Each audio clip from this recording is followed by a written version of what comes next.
Hey everyone, welcome back to the channel. Today is going to be an exciting day because it's finally time to start reassembling the Camaro. Hope everyone is doing well out there, staying safe with everything going on. Let's jump right into it. I'm going to be installing the rear end into the Camaro. So I did get some goodies in the mail from UMI Performance. This is mainly a suspension company. They're really well known and have a great following for Camaros. So go ahead and check them out if you don't know about them. They're located in Pennsylvania. Since I'm being right on the border of Pennsylvania and Ohio, I always knew of this company before, so I reached out to them. They hooked me up with a pretty good deal on these parts, so I'm truly appreciative of them for sending me these. So the first part that I have is part number 3050F. These are the front springs. Obviously not going to be putting these in today. That'll be for a future episode, but this provides a 2.5-inch drop. It's a front coil spring. I'll unbox them and stuff and show them just to check them out and everything, just to see what they look like. But the reason why I went with a 2.5-inch drop rather than a 2-inch drop is because I'm going with aluminum heads on the engine. And as you know or don't know, aluminum heads provide a pretty significant weight savings on the front end. So I'm compensating this. I already wanted the car to be a little bit lower than factory. And now, since it's probably taken about at least 60 pounds off the front nose of the car, it'll be even up higher from the factory than stock. So I planned in advance to drop the car a little bit lower just because of the weight savings in the front. Now let's talk about the back end, which I'm going to be doing today. I don't know if you saw in the old video or a past episode, real quickly, the rear leaf springs were cracked. So I was going to get those repaired, but I also wanted to lower the car as well in the back. So I decided to go with a 2-inch drop from UMI Performance with their leaf springs. I didn't know this until I reached out to them. They have the fastest second generation stock chassis Camaro for the track, so I'll go ahead and put up just a quick video of them. They use this leaf spring. All right, so before we do some unboxing, I did get a shackle and everything kit-wise for the rear leaf springs. So these include the rear shackles as well as the U-bolts, which I painted just to make sure that they had some little bit of corrosion protection on it. This comes with all new hardware for everything. Make sure I'll be using some anti-seize, of course, as well, so there's nothing that's going to be seized up anytime in the near future. Came with all new pads and bushings for that too. So I had this kit sitting around for a while, got it off eBay. I forget the name of the person exactly, so that'll be going back on the car. Everything will be new, as well as these rear leaf springs.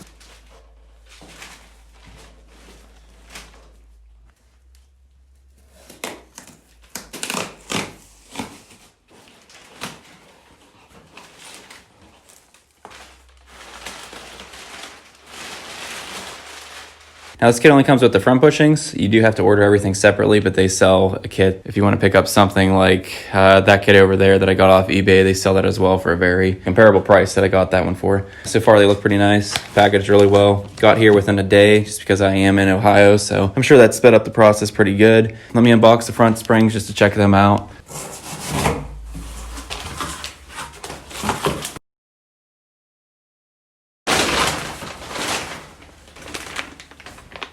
The plan is to install everything on these stands with the leaf springs, drop it down, put it on a transmission jack, and hopefully drag it underneath the car without scratching it too much.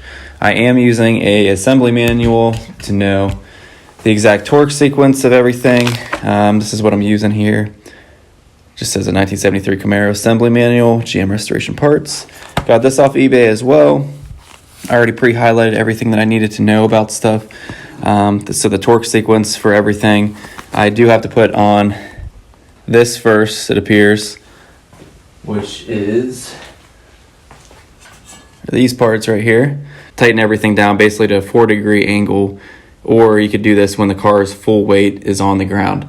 So my plan is to just snug everything up right now, loosen them up when I put the engine back in, loosen everything up, and then torque it down to the proper sequence when I have the full weight of the car on, hopefully in a couple months from now. So I just gotta remember to do that. This other page here also shows the proper sequence, how the bolts should be oriented on the shackles on the rear, and how everything should go back together as well. Also note, in the kit for the shackles, I did get all new clips and 3 of these bolts, or 6 of these bolts for the pair of these arms here that have to go in the car. So we'll be replacing that, and that's what actually broke on one of the videos before, that I couldn't get to this clip to pull it off because the bolt was in the way and there's just no room to cut stuff off. So I had to drill through my floor to get an access hole to cut a couple of these off.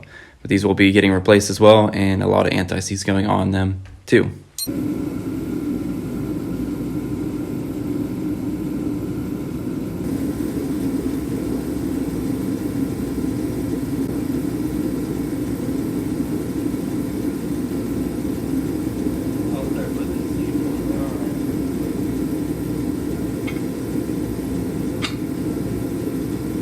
I think it is.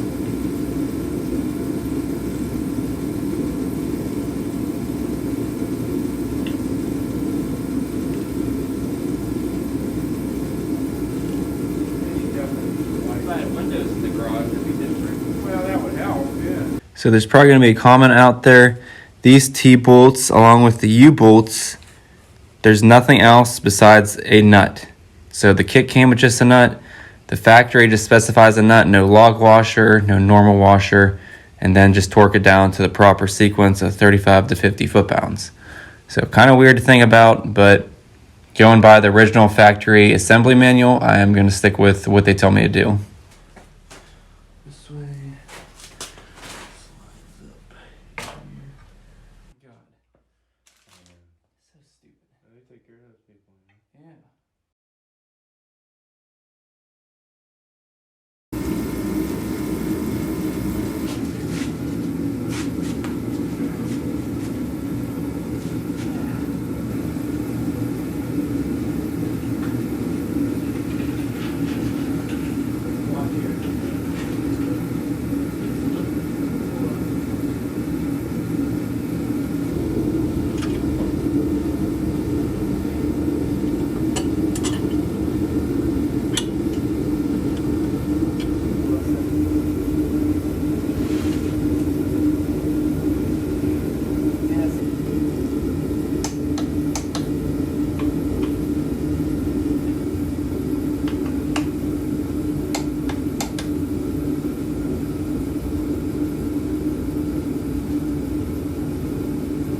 So we got these springs in the front for the perch mount or whatever you want to call it. Tip on that, definitely put it in the rear shackles first. Swing the whole thing up this way. Start with this number one bolt right here. Make sure this is lined up. This little tab, put a bolt in there, put a bolt on the other side, and then just slowly work your way around and it should shimmy right in. Fitment on this is really nice. Everything went back together really smooth. I thought this was going to be a really pain in the butt to do, but everything went back in. As soon as you get everything situated and lined up, everything just kind of slid into place.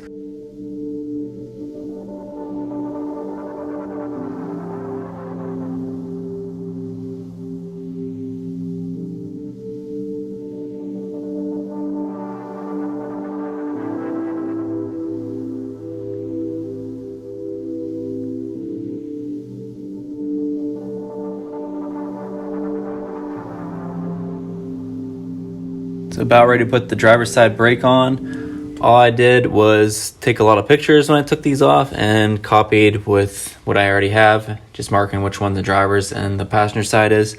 These are very easy to forget how everything goes if you're not used to dealing with them every day like myself, but no big deal. Just take a lot of pictures before you take them off.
UMI was able to get in some Koni shocks. So I got all 4 Koni shocks, front and rear. Let me show you guys the part number here. So you need 2 of the 80/40 1017s. And the other 2 you need are going to be 80/40 1018. Decided to go with these after looking at a couple of different reviews, and it seems like everyone loves these shocks. These are just adjustable. You have to adjust them off the car. You can compress it all the way, and then you turn it when they're compressed, and that adjusts the rebound rate. I'll probably just leave them just as they came off the assembly line right now, and just put them on there. But they only come in red for some reason, so I'm going to use this Eastwood after scuffing them up with a red Scotch-Brite pad.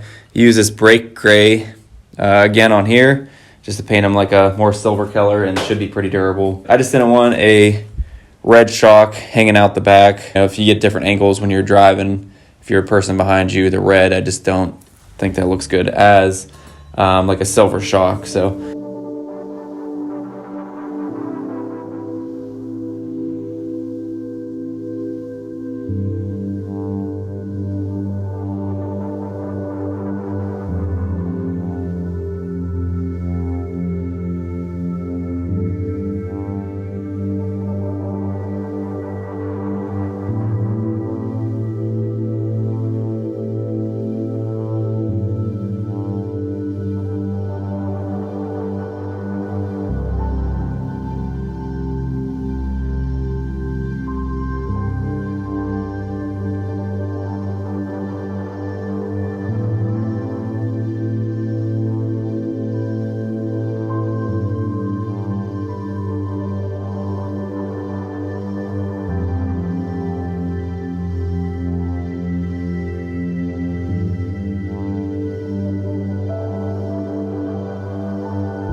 So I want to talk about something real quick just to save you guys some headache and unnecessary ordering of some parts. So the rear sway bar on this 73C28, it for some reason is really hard to find the correct part number and parts for.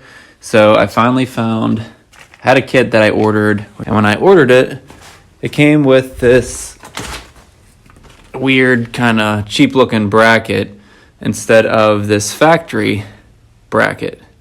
So you can see a difference. Let me show you. It just doesn't look quite as beefy, and it's not original. So I then decided, well, let's switch this bushing right here and see if it fits, which of course it does not. So it's just way too skinny. And then I even shaved off this lip, and on the other one it still doesn't fit. So I started looking at other parts and found one that would actually fit. So here is the part number for that from OER, which is Original Equipment Reproduction, and the part number, and that is this one, and that fits perfectly in this new one. So the correct way, but the thing is you have to drill out the hole now because it's not going to fully go over this sway bar just like the factory one is. You see how it goes over that? Doesn't clamp down. So I have to drill this out.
So thanks again to UMI for giving me a good deal on this kit. Definitely recommend them. Go check them out on Instagram, Facebook. I'll put a link in the description below on all their social media sites as well. As always, have a good rest of your week, guys. I will see you in the next one.